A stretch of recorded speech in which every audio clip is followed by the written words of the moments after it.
Hi, I'm Lillian, FinTech Lead at AWS. It is my pleasure to introduce you to Singlife, or Singapore Life, a tech-driven life insurance startup that offers digitally enabled products and services with a focus on customer savings, investment, and protection. It aims to build a deeper financial relationship with their customers by offering a set of insurance and financial products and services that aim to improve the overall wealth of their customers.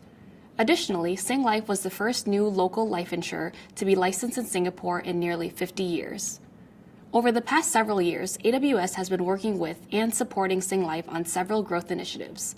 For example, to support their geographic expansion efforts, we are helping Singlife streamline their cloud infrastructure across multiple geographies, and ensuring our financial services experts, public policy, and regulatory compliance teams are standing by to support them.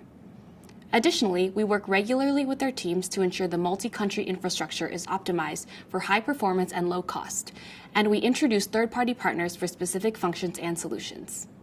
One of Singlife's primary initiatives in 2019 and 2020 has been broadening the range of their offering. Just like last month, Singlife announced that Singlife Account, an insurance savings plans with no lock-in or fees that can be accessed and managed directly from the Singlife app and Singlife Visa debit card. To speak about this further, as well as Singlife's growth, I would like to introduce you to Singlife's Group CTO, Ned Lowe. Ned spent over a decade in the financial services industry where he served as the APAC lead for several key technology initiatives at Bank of America Merrill Lynch. Ned is also an AWS alumni. He was with AWS for 2 years as a solutions architect specializing in global financial services.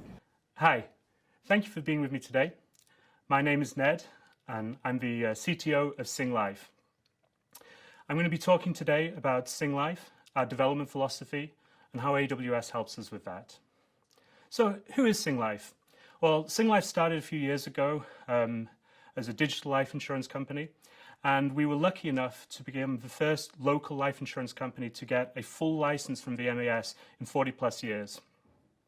And we started with the goal of becoming the largest direct-to-consumer life insurer in Singapore. And we achieved that, and we said, okay, what's next? What's the next set of challenges for us? What is our new vision? And our new vision was to unlock the potential of money for everyone. So what does that really mean? Well, let's start with our challenge. The biggest challenge a life insurance company has is nobody really wants to talk to their life insurer. No one wakes up in the morning and says, today, I want to buy life insurance. So that means that you only really have two routes. You can do sales or you can do marketing. You can get people up in front of a customer and encouraging them to buy a particular product, or you use marketing and you put your name everywhere. But that can get quite expensive. So we thought to ourselves, okay, what's a different way? How do we engage with our customers? Now, we all use mobile phones. Probably the first thing you look at in the morning and probably the last thing you look at before you go to sleep. And we said, okay, how do we get into the mobile phone? Life insurance and insurance in general typically hasn't been very mobile heavy. And we said, okay, we want to become Singapore's only mobile first financial institution. We want to unlock the potential of money by growing their savings. We want to be the crazy smart way to save. And with that, we launched the Singlife account. Basically, it's a 2.5% everyday insurance account. You can put money in, take money out whenever you want. And it comes with a Visa card, which has 0 FX attached to it. And anytime you spend on the card, what you're really doing is a partial withdrawal of your policy. There's no lock-in. You can put your money in, take your money out anytime and get that 2.5% saving. Now, in between us coming up with that concept to releasing it was probably about 8 months. We launched at the Singapore FinTech Festival last year. And the question we sort of get asked a lot is how do we release that so quickly? How do we go from concept to product so quickly? And that really gets at the core of how we look at technology at Singlife. So we have 3 main principles, okay? These are very similar to what you'll hear a lot of other people talking about, but I think it's important to not just talk about it, but really incorporate it. And the first one is around iteration and adaptation. It's incredibly important that every single time you do something, you try and not just make a change and take a look at it in the development environment, but you really push it through all the way through to the end user. That then gives you a feedback point that you can loop back round with and launch the next version. And we try to do probably one release every day or two inside our own environments. The second thing is making sure that we're constantly trying multiple things. It just takes too long to do things serially. And so every time we have an idea, we make sure that we have the flexibility to go off and experiment with that and see what results it gets. Now, if you're doing those first two things properly, then the third thing is that failure is essential and inevitable. You can't iterate and adapt, and you can't try multiple things and them all be perfect successes the first time. So it's incredibly important to find out exactly, when you're about to fail and just kill that thread and try something else. And that very much underpins everything that we do here at Singlife. So how do we actually do that? Well, firstly, and this is a very big advantage that we have over a lot of the traditional players, is that we were born on the cloud. So we were an AWS user right from the beginning. Everything that we do is on AWS. That really allows us to be very flexible and iterate, as I'll come on to shortly. Secondly, and it's kind of an extension of that first piece, is we have zero tolerance for on-prem infrastructure. As soon as we start mixing and matching, it becomes very complicated, and you spend a lot of time just trying to manage and operate that machinery. And the third one, I call it the agile mindset, but really, born on the cloud is such a pithy statement. Everyone knows what it means. It means that you never had to bring along a legacy. And I think there should be an equivalent for the agile mindset. Born with an agile mindset, that every single person who joins Singlife has come because they feel like, for the people who've come from traditional companies, they've come because in the traditional or the legacy companies, it hasn't moved as fast as they would like. So we only hire people who have that agile mindset, and that allows us to just operate at speed. So if I bring those two things together, that iteration being a requirement and us being born on the cloud, well, why does that really matter? And it's because cloud services give us the flexibility to experiment. And I really want to highlight here, iterate aggressively. There's no point building up all of this cool stuff and using all of the advantages of cloud and then not taking advantage of that iteration. And that leads me very much into that second point. Don't bring the on-premises mindset. I see a lot of this happen quite a lot, where people, because they're so used to in their previous companies, having to make a choice and then live with that choice for forever potentially, then they spend a lot of time. I'll give you an example. People saying things like, which EC2 instance type should I use? Well, just choose one. See what happens. If you don't like it, iterate, try something else, and try different experiments and see which one works best for you.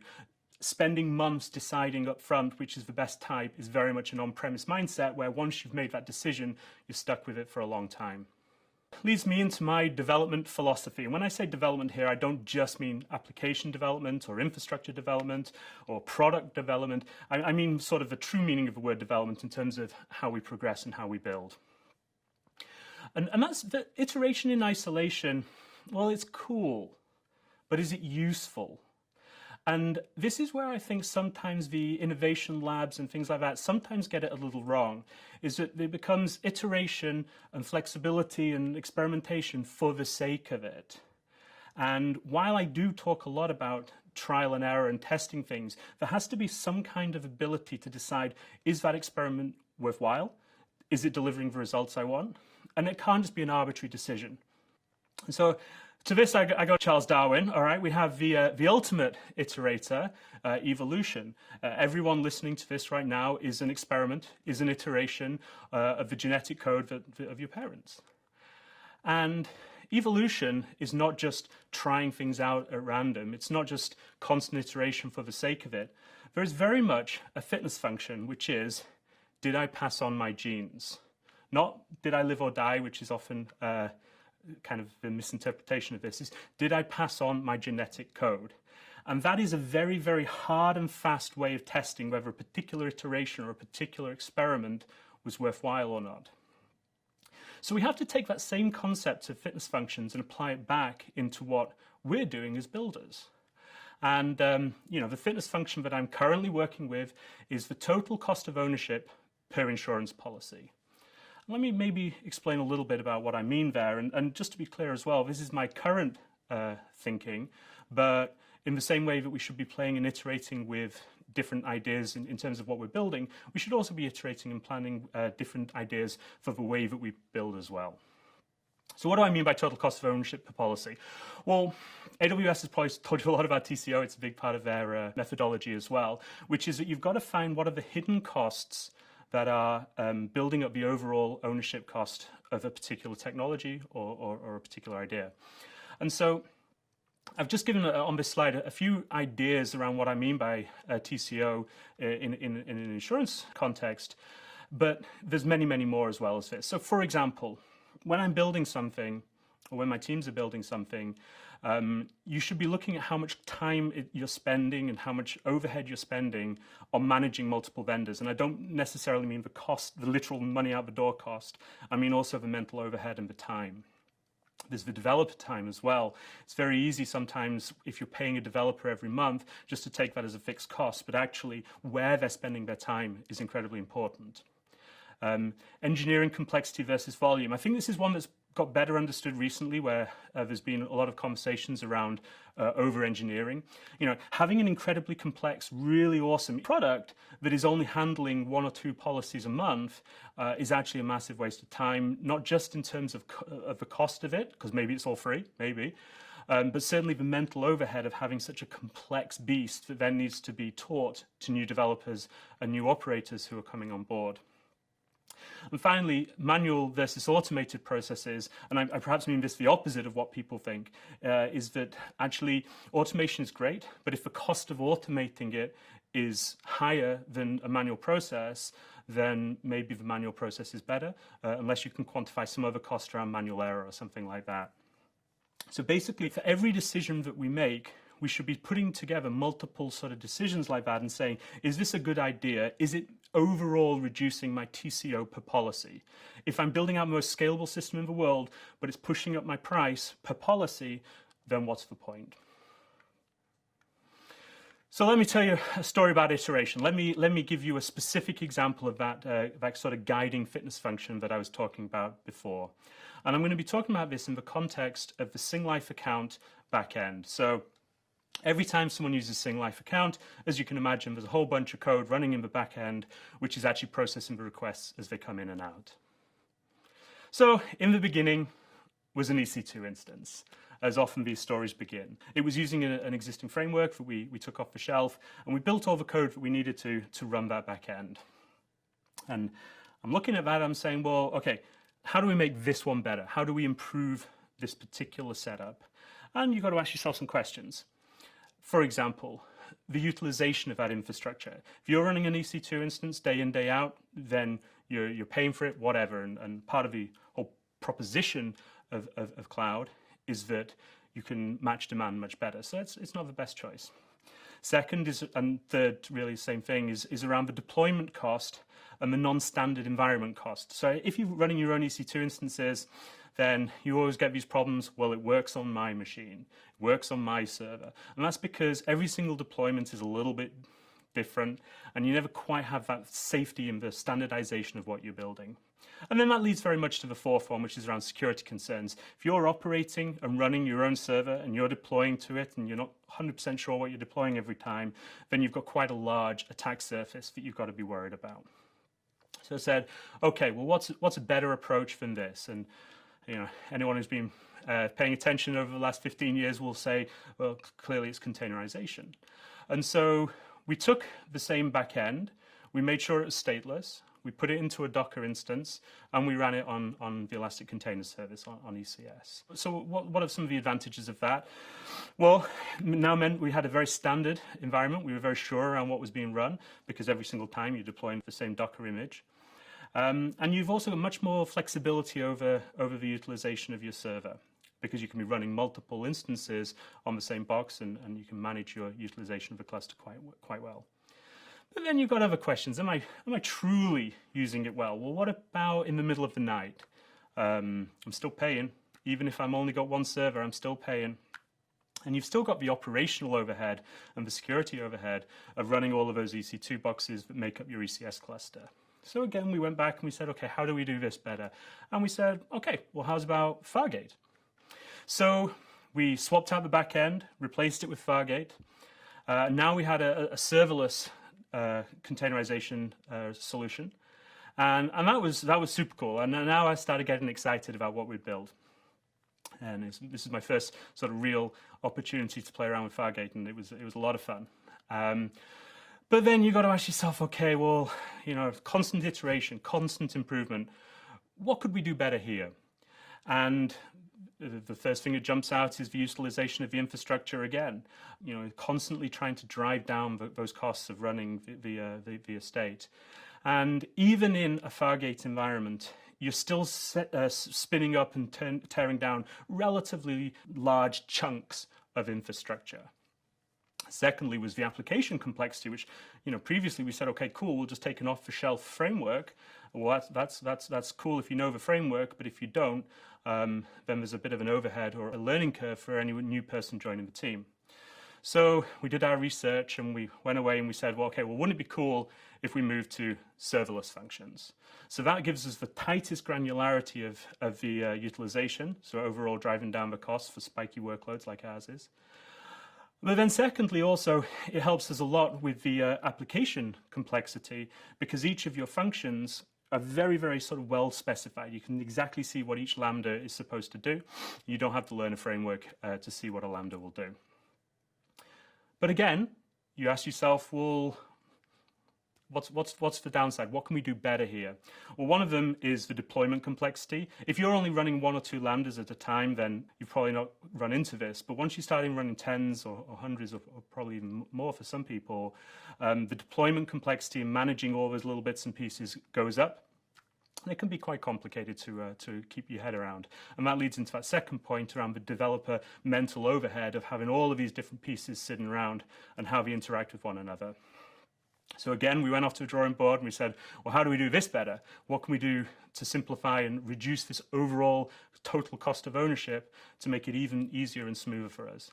And that was where we found the serverless application model, which I don't think is as well publicized perhaps as some of the other parts of the AWS ecosystem, but I encourage everyone to go out and look at it.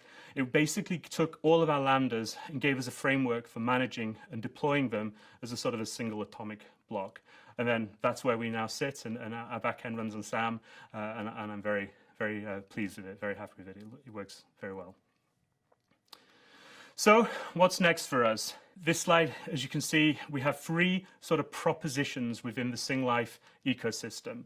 Singlife account is what we call manage. That's where you manage your money. But we have 2 other things coming down the pipe. The first one is grow. This is an ILP, an investment linked policy, where you get access to the markets, essentially, in an investment vehicle.